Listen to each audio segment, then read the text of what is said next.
അങ്ങനെ കേരളത്തിലെ യാത്രകൾക്ക് അല്പം അവധി കൊടുത്ത് അടുത്തത് നമ്മൾ ജപ്പാനിലെ ഒരു കൊച്ചു വില്ലേജിൽ സ്ഥിതി ചെയ്യുന്ന മലമുകളിലെ ഒരു ഷ്രൈൻ കാണാനാണ് പോകുന്നത്. ഷ്രൈൻ എന്ന് പറഞ്ഞാൽ ടെമ്പിൾ. നമ്മൾ പോകുന്ന റോഡിൽ ഒരുപാടടുത്ത് മൗണ്ടൻ ഏരിയ ആയതുകൊണ്ട് ലാൻഡ് സ്ലൈഡ് ഉണ്ടായിട്ടുണ്ട്. അത് കാരണം റോഡ് ചില സ്ഥലങ്ങളിൽ ബ്ലോക്കാണ്. എങ്കിലും അധികം പോപ്പുലേഷനും കാറുകളൊന്നും ഇല്ലാത്തതുകൊണ്ട് ബ്ലോക്ക് അധികം ഒന്നും ഇല്ല. പിന്നെ എല്ലായിടത്തും ടെമ്പററി ആയി വയ്ക്കാവുന്ന ഓട്ടോമാറ്റിക് ട്രാഫിക് ലൈറ്റ് വെച്ച് തിരക്ക് കൺട്രോൾ ചെയ്യുന്നുണ്ട്.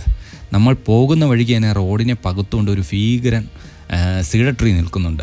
റോഡിൻ്റെ നിർമ്മാണ സമയത്ത് ഇവിടുത്തെ നാട്ടുകാർ ഈ ട്രീ വെട്ടിക്കളയാൻ സമ്മതിച്ചില്ല എന്നാണ് പറയുന്നത്. അന്ന് മുതൽ വർഷങ്ങളായി റോഡിനെ പകുത്തുകൊണ്ട് ഇതിവിടെ നിൽക്കുകയാണ്. മുറിക്കാൻ സമ്മതിക്കാത്തതിന് കാരണം പ്രകൃതിയോടുള്ള സ്നേഹമാണോ അല്ലെ വിശ്വാസമാണോ എന്നറിയില്ല കേട്ടോ. നമ്മളിപ്പോൾ ഒരു ടണലിൽ കൂടിയാണ് പോകുന്നത്. ഹിറ്റാച്ചി സിറ്റി മൗണ്ടൻ സൈഡിലേക്ക് വന്നു കഴിഞ്ഞാൽ ഇതുപോലെ ഒരുപാട് ടണലുകൾ കാണാൻ കഴിയും. ഞങ്ങൾ പോകുന്ന സ്ഥലത്തെക്കുറിച്ച് പറഞ്ഞില്ലല്ലോ. ജപ്പാനിലെ ഇബരാക്കി പ്രിഫെക്ചറിൽ സ്ഥിതി ചെയ്യുന്ന ഹിറ്റാച്ചി സിറ്റിയിലെ ഒയ്വ മൗണ്ടൻ എന്ന ആ പ്രദേശത്തേക്കാണ് ഞങ്ങൾ പോകുന്നത്. ഇവിടെ ദേവദാരു മരങ്ങൾക്കിടയിൽ സ്ഥിതി ചെയ്യുന്ന ഒരു ക്ഷേത്രമാണ് നമ്മുടെ ലക്ഷ്യം. 80-90 കാലഘട്ടങ്ങളിൽ വളരെ ആക്റ്റീവായിരുന്ന ഒരു പ്രദേശമായിരുന്നു ഹിറ്റാച്ചി സിറ്റി. പക്ഷേ ഇപ്പോൾ ആൾക്കാരെല്ലാം ഇവിടെ നിന്ന് കൂടുതലും ടോക്കിയോ പ്രദേശങ്ങളിലൊക്കെ മാറിയതിനാൽ ഇപ്പോൾ ജനസംഖ്യ തീരെ കുറവാണ്.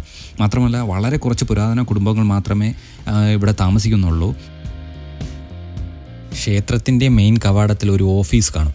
നമുക്ക് പൂജയൊക്കെ ചെയ്യാനുള്ള കാര്യങ്ങളും അതുപോലെ തന്നെ ഇവിടെ കെട്ടിയിട്ടിരിക്കുന്ന കണ്ടില്ലേ പോസ്റ്റ് കാർഡ്, അതൊക്കെ വാങ്ങാനും പിന്നെ അതേപോലെ തന്നെ ഫോർച്യൂൺ പേപ്പേഴ്സ് അതൊക്കെ നമുക്ക് ഈ ഓഫീസിൽ പേയ്മെൻറ്റ് ചെയ്ത് വാങ്ങിക്കാം. സത്യം പറഞ്ഞാൽ നമ്മുടെ നാട്ടിലെ പോലെ തന്നെയൊക്കെയാണ് കാര്യങ്ങൾ.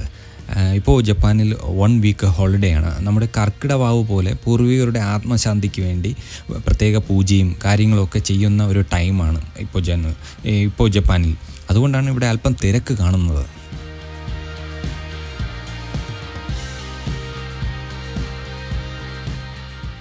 കുറച്ച് മുകളിലേക്ക് കയറി പോകുന്ന ഒരു ട്രയൽ പാത്താണിത്. മുകളിൽ ചെന്ന് കഴിഞ്ഞ് കഴിഞ്ഞാൽ നമുക്കൊരു ചെറിയൊരു ഷ്രൈൻ പോലുള്ള നിർമ്മിതിയും അതിന് ചുറ്റും വളർന്നു നിൽക്കുന്ന സീഡർ മരങ്ങളും കാണാം. ഈ സീഡർ മരങ്ങളെ ജപ്പാൻ ഭാഷയിൽ സുഖി എന്നാണ് അറിയപ്പെടുന്നത്. ഏതാണ്ട് 40-50 മീറ്റർ വരെ പൊക്കത്തിൽ ഇത് വളർന്നു വരും. അതുപോലെ തന്നെ ഇവിടെ കാണപ്പെടുന്ന പല മരങ്ങളും ഒരു 600-700 വർഷങ്ങൾക്ക് മുമ്പ് വരെ വച്ചുപിടിപ്പിച്ചതാണ് എന്നാണ് പറയപ്പെടുന്നത്. ഏതാണ്ട് 1000-ൽ പരം സീഡർ മരങ്ങൾ വളരുന്ന ഒരു സ്ഥലം കൂടിയാണ് ഈ ഒയ്വ മൗണ്ടൻ ഏരിയ. ജപ്പാൻ്റെ ക്യാപിറ്റലായ ടോക്കിയോയിൽ നിന്ന് ഏതാണ്ട് 150 കിലോമീറ്റർ സഞ്ചരിച്ചാലാണ് നമ്മൾ ഇബരാക്കി പ്രിഫെക്ചറിൻ്റെ നോർത്തേൺ ഭാഗത്ത് സ്ഥിതി ചെയ്യുന്ന ഹിറ്റാച്ചി സിറ്റിയിൽ എത്തിച്ചേരാൻ കഴിയുന്നത്. ഈ ഹിറ്റാച്ചി സിറ്റിയിൽ നിന്ന് ഏതാണ്ട് 20 കിലോമീറ്ററോളം ട്രാവൽ ചെയ്താൽ മാത്രമേ നമ്മൾ ഈ മൗണ്ടൻ ഭാഗത്ത് സ്ഥിതി ചെയ്യുന്ന ഈ ഒയ്വ മൗണ്ടൻ അല്ലെങ്കിൽ ഒയ്വ ഷ്രൈനിൽ എത്തിച്ചേരാൻ പറ്റുള്ളൂ. ഇതാണ് ഫേമസ് ജാപ്പനീസ് സ്റ്റോൺ ലാൻഡേൺ എന്നറിയപ്പെടുന്നത്. പണ്ട് കാലത്ത് ഇതിനുള്ളിലായിരുന്നു വിളക്ക് വച്ചിരുന്നത്. ഇപ്പോൾ ഇതിനുള്ളിൽ ഇലക്ട്രിക് ബൾബാണ്. ജപ്പാനിലെ ഏറ്റവും വലിപ്പം കൂടിയ 100 സീഡർ മരങ്ങളിൽ ഒന്നാണ് സാംബോൺ സുഗി എന്നറിയപ്പെടുന്ന ഈ ഭീകരൻ സീഡർ ട്രീ. 500 വർഷം വരെ പഴക്കമുണ്ട് എന്നാണ് അറിയപ്പെടുന്നത്. ഇത് 3 ശിഖരങ്ങളായിട്ടാണ് വളരുന്നത്. ഇതിൻ്റെ ട്രങ്ക് തന്നെ കണ്ടോ എന്താ ഒരു വലിപ്പമെന്ന്. ഈ മരത്തിനുള്ളിൽ ഒരു ഗോബ്ലിൻ ജീവിച്ചിരിപ്പുണ്ട് എന്നാണ് ഇവിടെ ഉള്ള ആൾക്കാരുടെ വിശ്വാസം. ഈ കാണുന്നതാണ് റോമോൺ ഗേറ്റ് എന്നറിയപ്പെടുന്നത്. 2 നിലയുള്ള ഈ ഗേറ്റിൽ ഈ ക്ഷേത്രത്തിൻ്റെ പ്രൊട്ടക്റ്റേഴ്സായ ദേവഗണങ്ങളെ പ്രതിഷ്ഠിച്ചിരിക്കുന്നു. ജപ്പാനിലെ എല്ലാ അമ്പലങ്ങളിലും ഇതുപോലുള്ള നിർമ്മിതികൾ കാണാൻ കഴിയും. നമ്മളങ്ങനെ റോമോൺ ഗേറ്റ് കഴിഞ്ഞ് നേരെ ഷ്രൈനിലേക്ക് പോവുകയാണ്. ഇവിടെ എല്ലാ ദേവഗണങ്ങളുടെ പ്രതിമ കാണാം കേട്ടോ. എല്ലാവർക്കും ഒരു ഡൗട്ടുണ്ട്, എന്താണ് ജപ്പാനിലെ ആരാധന ദൈവം, എന്താണ് ഇവർ ഫോളോ ചെയ്യുന്നത് എന്നൊക്കെയാണ്. സത്യം പറഞ്ഞു കഴിഞ്ഞാൽ ഓപ്പണായി പറയുകയാണെന്നുണ്ടെങ്കിൽ ഇവർ ശക്തമായിട്ടുള്ള റിലീജിയസ് ബിലീഫ്സ് ഒന്നും കൊണ്ട് നടക്കുന്നില്ല. എന്നാലും ഫോളോ ചെയ്യുന്നവർ മെയിനായിട്ട് 2 രീതിയിലുള്ള റിലീജിയനാണ് ഫോളോ ചെയ്യുന്നത്. ഒന്ന് ഷിൻഡോയിസം, 2 ബുദ്ധിസം. അതാണ് മെയിനായിട്ട് ഇവർ ഫോളോ ചെയ്യുന്ന റിലീജിയസ് ജപ്പാനിലെ മതവിശ്വാസം. പിന്നെ ഈ സ്ഥലം എന്ന് പറഞ്ഞു കഴിഞ്ഞാൽ അതായത് ഒയ്വ മൗണ്ടൻ, ഒയ്വ ഷ്രൈൻ, ഈ 2 കൂട്ടരുടെ ആരാധനയാണ്. എന്താണെന്ന് വെച്ച് കഴിഞ്ഞാൽ ഇവിടെ ഷ്രൈനും ഉണ്ട്, ബുദ്ധിസ്റ്റ് ടെമ്പിളും ഉണ്ട്. ഈ പുൽത്തകിടിയൊക്കെ കാണാൻ എന്ത് രസമല്ലേ, ഹോബിറ്റ് മൂവി പോലുണ്ട്. ഇവരുടെ ആരാധനാലയങ്ങൾ എല്ലാം പ്രകൃതി രമണീയമായ സ്ഥലങ്ങളിലാണ്. അതിൻ്റെ ഒരു ഫീൽ വേറെ തന്നെയാണ്, ഒരു പോസിറ്റീവ് ഫീലാണ് നമുക്ക് ഉണ്ടാക്കുന്നത്. ഇതൊരു സ്പ്രിംഗ് വാട്ടർ നിറഞ്ഞിരിക്കുന്ന പോണ്ടാണ്. ഷ്രൈനിലേക്ക് പോകുന്നതിന് മുന്നേ നമുക്ക് ഇവിടെ നിന്ന് കൈയൊക്കെ വാഷ് ചെയ്ത് പോകാം.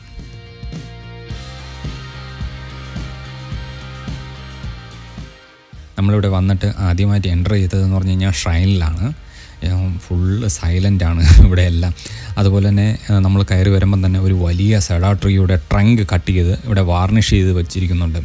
ഇതിൽ നിന്നെല്ലാം ഒരു കാര്യം മനസ്സിലാകുന്നത്, ജപ്പാൻ ഷിൻഡോ റിലീജിയൻ എന്ന് പറഞ്ഞു കഴിഞ്ഞാൽ മെയിനായി പ്രകൃതി ശക്തികളെയാണ് ആരാധിക്കുന്നത്.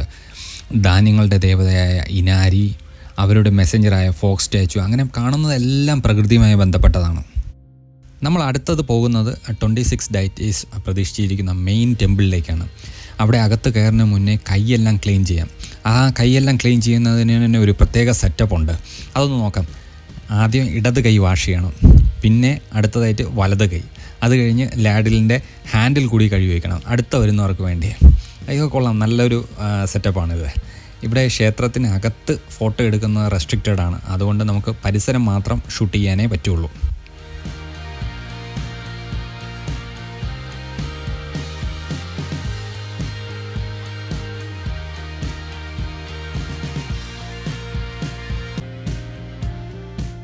ഈ ക്ഷേത്രത്തിൻ്റെ പുറകെയായിട്ട് ഒരു ഹൈക്കിംഗ് ട്രയലുണ്ട്. നമുക്കിത് വഴി നടന്ന് ഏതാണ്ട് ഒരു 5-6 കിലോമീറ്റർ കാട്ടിനകത്തോട്ട് പോകാം. അവസാനം നമ്മൾ എത്തിച്ചേരുന്നതെന്ന് പറഞ്ഞു കഴിഞ്ഞാൽ ഒരു വലിയൊരു വ്യൂ പോയിൻറ്റിലേക്കാണ്. പക്ഷേ നമ്മൾ നടന്ന് തിരികെ വരുന്നതിന് ഏതാണ്ട് ഒരു 2-3 hours എടുക്കും. അപ്പോൾ അതിന് പ്രിപ്പയർഡ് ആയിട്ടല്ല ഞാൻ വന്നത്. അതുകൊണ്ട് ഇനി ഒരു ദിവസം ഇവിടെ വന്ന് നടന്ന് കാണാമെന്ന് വിചാരിച്ചിട്ട് ഇന്ന് നമ്മൾ ക്ഷേത്രം, ഷ്രൈന്, ആ ടെമ്പിൾ അതിൽ മാത്രമായിട്ട് ഒതുക്കി നിർത്തുകയാണ്.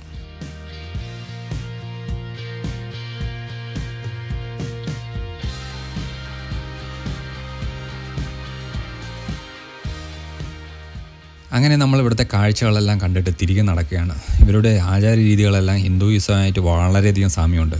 പിന്നെ മെയിനായും പ്രകൃതി ശക്തികൾ അല്ലെങ്കിൽ ശ്രീബുദ്ധനെയാണ് എല്ലായിടത്തും മിക്കവാറും ക്ഷേത്രങ്ങളും ഇവർ ആരാധിക്കുന്നത്.